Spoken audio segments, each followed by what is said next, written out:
जय मां कामाख्या। कामाख्या पीठ पे आपका मित्रों स्वागत है। आज की चर्चा जन्म कुंडली से तांत्रिक प्रभाव जातक के ऊपर है या नहीं, ये कैसे पता लगाएं। यद्यपि आज के आधुनिक वैज्ञानिक युग में तंत्र मंत्र की बात करना एक अटपटा सा लगता है, लेकिन ये पूर्ण सत्य है कि हमारे जीवन में अनेकों अनेक ऐसी घटनाएं घटित होती हैं जिसका हल आज के वैज्ञानिकों के पास भी नहीं है। इस स्थिति में हम सबका विश्वास आध्यात्मिकता की तरफ बढ़ता है, यहाँ तक कि कई बार ऐसा समय भी आता है कि हमारा जीवन पूर्ण रूप से बिखरा हुआ महसूस होने लगता है।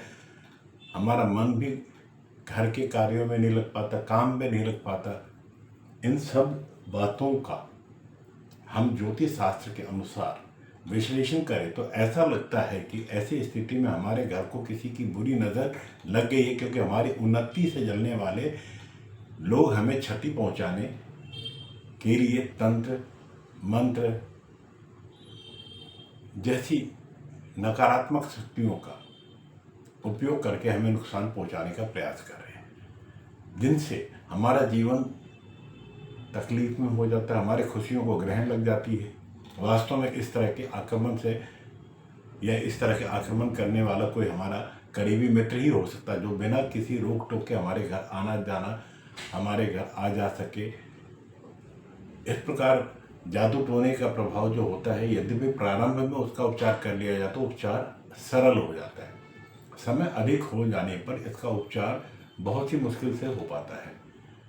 यदि हम शास्त्र पर विश्वास रखते हैं तो हम जानते हैं कि जादू टोने और तांत्रिक का असर अवश्य ही पड़ता है, जिसके कारण स्वस्थ व्यक्ति भी बीमार हो जाता है। ऐसे समय में यह नहीं पता लग पाता कि हमारे लिए कौन सी समस्याएं हमारे जीवन में घटित हो रही हैं। हम अनेक प्रकार के दुखों को सहन करते रहते हैं। अक्सर तांत्रिक क्रियाओं और टोने टोटके से बहुत अधिक परेशान लोग हो जाते हैं।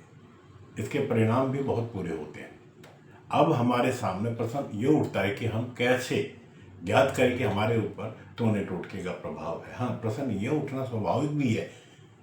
तब हम ज्योतिष शास्त्र की सहायता ले सकते हैं, क्योंकि ज्योतिष ही वेदों का चक्षु है और ज्योतिष में सभी प्रकार की समस्याओं का हल भी है। सबसे पहले हम ज्योतिष की सहायता से अपने जन्म कुंडली के या तत्कालीन प्रश्न कुंडली का विश्लेषण करवाएं, जिसमें ग्रहों के योग से यह पता लग जाता है कि हमारे जीवन में आ रही बाधाओं का क्या कारण है। क्या हमारे ऊपर किसी का तंत्र प्रभाव है, टोने टोटके का प्रभाव है। ये सब हमारी जन्म कुंडली या तत्कालीन प्रश्न कुंडली के विश्लेषण करवाने से ही जानकारी मालूम होगी।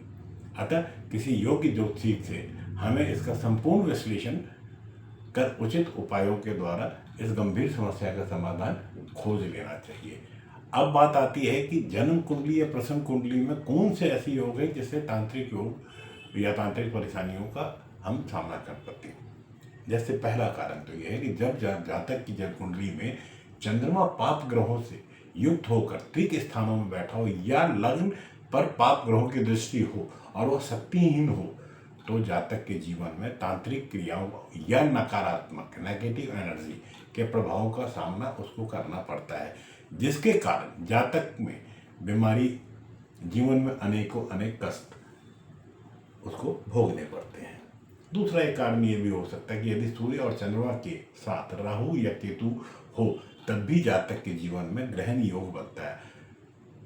अर्थात यदि सूर्य के साथ राहु या केतु का या चंद्रमा के साथ राहु या केतु विद्यमान हो, तो सूर्य चंद्रमा ग्रहण का योग निर्माण होता है, जिसके कारण जातक के जीवन में जिस भाव में भी यह योग बनता है, उस भाव से संबंधित क्षेत्र में उपरोक्त दशा आने पर उसको काफी नुकसान उठाना पड़ सकता है। इस समय नकारात्मक ऊर्जा तांत्रिक प्रभाव जैसी शक्ति या काफी प्रभावशाली होती है। एक कारण ये भी हम मान सकते हैं, यदि जन्म कुंडली के 11वें घर का स्वामी कुंडली के 6ठे या 12वें भाव में स्थित हो, तो जातक को तांत्रिक क्रियाओं से प्रभावित होना पड़ता है, जिसके कारण बहुत से जातक दरिद्र तक हो जाते हैं और जीवन में अनेक कष्टों का सामना करते हैं। एक कारण ये भी हो सकता है कि यदि लग्न से 8वें घर में विद्वान हो या साथ में कोई शुभ ग्रह ना हो तब भी षड्यंत्र नाम का एक योग बनता है, जिसके कारण जातक के जीवन में उसके शत्रु भयंकर पीड़ा पहुंचाने की कोशिश करते हैं। एक कारण ये भी हो सकता है कि यदि किसी की कुंडली में चंद्रमा के आगे और पीछे दोनों ही और कोई ग्रह ना हो, कुंडली में जब चंद्रमा द्वितीय या द्वादश भाव में विद्वान होकर चंद्रमा के आगे पीछे के भाव अपयश ग्रह हो, तो जातक को जीवन में अनेक तांत्रिक क्रियाओं जैसी समस्याओं का सामना करना पड़ता है। मित्रों, एक कारण ये भी हो सकता है कि शनि और चंद्रमा की युक्ति, शनि की दृष्टि या शनि की चंद्रमा पर दृष्टि या चंद्रमा की शनि पर दृष्टि से विष नामक योग निमित्त होता है। कर्क राशि में शनि पुष नक्षत्र में और चंद्रमा मकर राशि में सुनर नक्षत्र में विद्वान हो तो चंद्रमा और शनि एक दूसरे के विपरीत हो या अपने अपने स्थान से एक दूसरे को देख रहे हो, तब यह विष योग नामक योग निमित्त होता है। यदि 8वें भाव में राहु विद्वान हो और शनि मेष कर्क सिंह वृश्चिक लग्न में हो, तब भी विष योग निमित्त होता है। इस योग के प्रभाव से जातक अपने जीवन में अनेक प्रकार की कठिनाइयों को विष के समान झेलता है और इस योग के कारण बुरी शक्तियों का प्रभाव भी बढ़ जाता है। मित्रों, एक कारण ये भी हो सकता है कि यदि कुंडली में मंगल का राहु या केतु के साथ दृष्टि संबंध हो या युक्ति हो, तब भी जातक अपने जीवन में नकारात्मक शक्तियों से प्रभावित होता है। मित्रों, आज आप ये तो समझ चुके हो कि किसी भी जातक के जीवन में नकारात्मक शक्तियों का इम्प्रेशन या उसके प्रभाव में वो कैसे पड़ सकता है। तो अगर आप सभी श्रोताओं से कोई भी उपरोक्त कारणों से उसकी कुंडली में कोई योग बन रहा हो तो किसी योग्य ज्योतिष से मिले और उससे सलाह लेकर इसका उपचार कराएं। हाँ, आज मैं अपनी चर्चा को यहाँ विराम देता हूँ और विराम देने से पूर्व आपसे आग्रह करूँगा कि आपके द्वारा भेजे हुए कमेंट्स, सुझाव मुझ में स्फूर्ति लाता है और मैं और अच्छे तरीके से अपने काम को अंजाम देने की कोशिश करने लगता हूँ। तो क्या आपने अभी तक मेरा इस चैनल को सब्सक्राइब किया है? नहीं किया तो करें, लाइक करें, कमेंट्स करें और अपने सुझाव दें। आपके सुझाव की प्रतीक्षा रहेगी।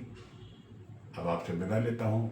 माँ भगवती आपका दिन शुभ रखे, आपके परिवार में समृद्धि आए, दिन दुगनी रात चौगुनी आप तरक्की करें। इसी कामना के साथ आपसे विदा लेता हूँ। जय माता।